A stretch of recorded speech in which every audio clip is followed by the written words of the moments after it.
Hi friends, welcome back to Moni Spicy Kitchen. இன்னைக்கு நாம என்ன ரெசிபி பார்க்க போறோம்னா ரொம்ப டேஸ்டியா நல்ல ஜூசியா சாஃப்ட்டா இருக்கக்கூடிய மட்டன் கிரேவி எப்படி செய்யலாம்னு நாங்க பார்க்க போறோம். இது வந்து பெர்ஃபெக்ட்டா ரெஸ்டாரன்ட் ஸ்டைல்ல இருக்கும். ரொம்ப டேஸ்டியா இருக்கும். இந்த கிரேவியை பொறுத்தவரை நம்ம வந்து இட்லி, தோசை, சப்பாத்தி, பூரி, புலாவ், அப்புறமா பிரியாணி, சாதம் எல்லாத்துக்குமே ரொம்ப ஒரு பெர்ஃபெக்ட்டான ரெசிபியும் கூட. சோ கண்டிப்பா நீங்க எல்லாரும் ட்ரை பண்ணி பார்க்கலாம். சரி வாங்க இது எப்படி செய்யலாம் அப்படிங்கறதை இப்ப டீடைலா பார்த்துடலாம். அதுக்கு முன்னாடி நம்ம சேனலுக்கு இப்பதான் ஃபர்ஸ்ட் டைமா வாரீங்கன்னா மறக்காம சப்ஸ்கிரைப் பண்ணிருங்க. அப்படியே கூட இருக்கக்கூடிய பெல் பட்டனையும் பிரஸ் பண்ணுங்க. அப்பதான் நான் போடக்கூடிய நியூ வீடியோஸ் உங்களுக்கு நோட்டிபிகேஷனா வரும். மறக்காம லைக் பண்ணுங்க, ஷேர் பண்ணுங்க. இப்ப வாங்க வீடியோக்குள்ள போய் இது எப்படி செய்யலாம் அப்படிங்கறத நம்ம டீடைலா பார்த்துடலாம். ஃபர்ஸ்ட் இது பண்றதுக்காக நான் வந்து குக்கர் தான் எடுத்திருக்கேன். நம்ம குக்கர்ல இன்னைக்கு ரெடி பண்ணி எடுத்துக்க போறோம். நார்மல் கடாயை விட குக்கர்ல ரொம்ப ஈஸியா சட்டுன்னு ரெடி ஆயிரும். இது பண்றதுக்காக ஒரு 3 டீஸ்பூன் அளவுக்கு நம்ம எண்ணெய் சேர்த்துக்கலாம். இதுல வந்து 4 பட்டை, 2 கிராம்பு, அப்புறமா ஒரே ஒரு ஸ்டார் அன்னாசிப்பூ, இது கூட கல்பாசி, இது வந்து ஒன்னு சேர்த்திருக்கேன். நீங்க வந்து இருந்துச்சு அப்படின்னா ஏலக்காவும் அப்புறமா பே லீவ்ஸ், பிரிஞ்சி இலை, இதுவும் நீங்க சேர்த்துட்டீங்க அப்படின்னா நல்ல வாசனையா இருக்கும். அப்புறமா இதுல ஒரு 1/4 டீஸ்பூன் அளவுக்கு சோம்பு சேர்த்திருக்கேன். இது கூட 1.5 டீஸ்பூன் அளவுக்கு இஞ்சி பூண்டு விழுது, ஒரு 3 பச்சை மிளகாய், இவ்வளவு சேர்த்துட்டு இதை நல்லா வந்து வதக்கி விட்டுக்கோங்க. இந்த எண்ணெயிலே பாத்தீங்க அப்படின்னா இந்த இஞ்சி பூண்டோட பச்சை வாசனை எல்லாமே நல்லா கம்ப்ளீட்டா போயிடணும். அது வரைக்கும் நம்ம லோ ஃபிளேம்ல வச்சு லேசா வதக்கி விட்டுக்கலாம்.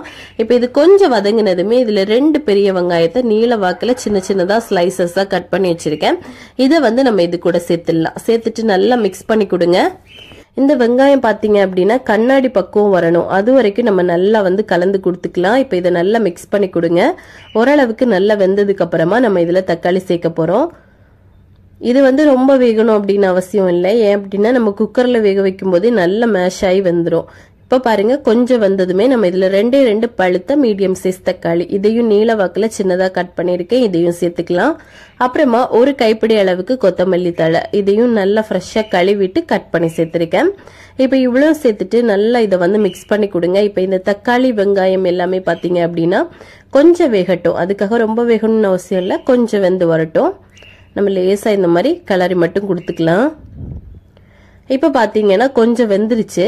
இனிமே 1/4 டீஸ்பூன் அளவுக்கு மஞ்சள் தூள், 1 டேபிள் ஸ்பூன் அளவுக்கு தனி மிளகாய் தூள் சேர்த்திருக்கேன், 1/2 டேபிள் ஸ்பூன் அளவுக்கு மல்லித்தூள், அப்புறமா ஒரு 1/2 டேபிள் ஸ்பூன் அளவுக்கு நம்ம வந்து காஷ்மீரி சில்லி வந்து சேர்த்திருக்கோம். இது கலருக்காக ஆப்ஷனல் தான். அப்புறமா மட்டன் பொடி வந்து 2 டேபிள் ஸ்பூன் சேர்த்திருக்கேன். இது கூட கரம் மசாலா 1 டேபிள் ஸ்பூன், அப்புறமா கொஞ்சமா ரோஸ்ட் பண்ண கியூமின் பவுடர், ஜீரக பவுடர் நல்லா வறுத்துட்டு அரைச்சது, அப்புறமா ஒரு 1/2 டேபிள் ஸ்பூன் அளவுக்கு உப்பு போட்டிருக்கோம். இவ்வளவு போட்டுட்டு இப்ப இதை நல்லா மிக்ஸ் பண்ணி கொடுங்க. இந்த மசாலா எல்லாமே பாத்தீங்க அப்படின்னா இந்த எண்ணெயில இதோட பச்சை வாசனை போற அளவுக்கு நல்லா வந்து நம்ம மிக்ஸ் பண்ணி கொடுக்கணும். இப்போ ஓரளவுக்கு இது நல்லா இந்த எண்ணெயிலே வெந்து வரட்டும். அது வரைக்கும் நம்ம வந்து லோ ஃபிளேம்ல வச்சு வேக விட்டுடலாம். இப்ப பாருங்க ஓரளவுக்கு வெந்துருச்சு. இனிமே இதுல ஒரு 1/4 கப்பு போல கெட்டியான தயிர் வந்து சேர்க்கிறோம். உங்ககிட்ட தயிர் இல்ல அப்படின்னா தயிருக்கு பதிலா நீங்க வந்து தேங்காய் பால் கூட சேர்க்கலாம், 1 கப்பு போல. அப்புறமா இதுல மட்டன் நல்லா கழுவி வாஷ் பண்ணி வச்சிருந்த மட்டன் 1/2 கிலோ நான் எடுத்திருக்கேன். இது வந்து 1/2 கிலோ அளவுக்கு சரியான மெஷர்மெண்ட். நீங்க இதுக்கு தேவைப்பட்ட கூட குறைய போட்டு பண்ணிக்கலாம். இப்ப இவ்வளவு போட்டுட்டு நல்லா மிக்ஸ் பண்ணி கொடுங்க. நல்லா மிக்ஸ் பண்ணி கொடுக்கணும். இப்ப இந்த மட்டன் வந்து இந்த மசாலா, வெங்காயம், தக்காளி எல்லாத்துக்கூடயுமே நல்லா மிக்ஸ் ஆகணும். ஓரளவுக்கு லோ ஃபிளேம்ல வச்சு இந்த மாதிரி நல்லா கலந்து கொடுங்க. இப்ப பாத்தீங்க அப்படின்னா நல்லா வந்து நம்ம கலந்து கொடுத்துட்டோம். இனிமே இதுல ஒரு 1/2 கப்பு போல நம்ம தண்ணி சேர்த்துக்கலாம். அதுக்கு மேல தண்ணி எல்லாம் சேர்க்க வேண்டாம். 1/2 கப்பு இல்ல 1/4 கப்பு தண்ணியும் நம்ம போட்டா போதும். இப்ப தண்ணி சேர்த்துட்டு லேசா கலந்து கொடுத்துட்டு இதை வந்து மூடி போட்டு நம்ம விசில் விட்டு அடிக்க போறோம். மொத்தமா பாத்தீங்க அப்படின்னா ஒரு 9 விசில் நம்ம வந்து கம்ப்ளீட்டா விசில் அடிக்கணும். ஆனா அதுல ஒரு சின்ன டிப்ஸ் இருக்கு.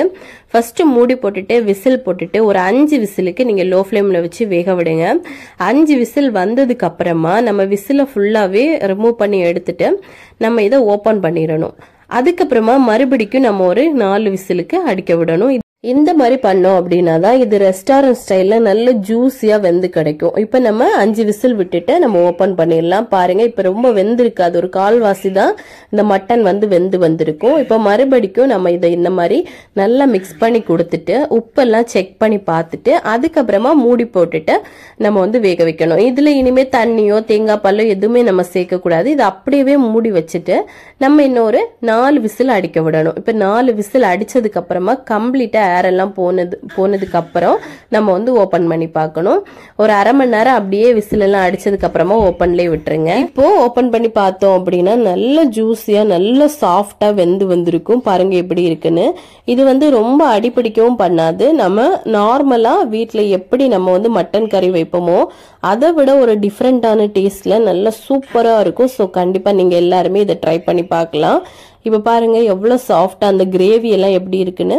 இதே மாதிரி நீங்களும் பண்ணணும்னு நினைச்சீங்கன்னா நம்ம பண்றதை பார்த்து அதே ஸ்டெப் பை ஸ்டெப்பா பண்ணுங்க. அப்போ உங்களுக்கு ரொம்ப பெர்ஃபெக்டா வரும். மட்டன் பீஸ் ஒன்னு பாத்தீங்க அப்படின்னா அவ்வளவு ஜூஸியா வெந்து வந்திருக்கும். ஸோ கண்டிப்பா நீங்களும் இது உங்க வீட்டுல ட்ரை பண்ணி பாருங்க. ட்ரை பண்ணி பார்த்துட்டு எப்படி வந்துச்சுன்னு மறக்காம கமெண்ட் பண்ணுங்க.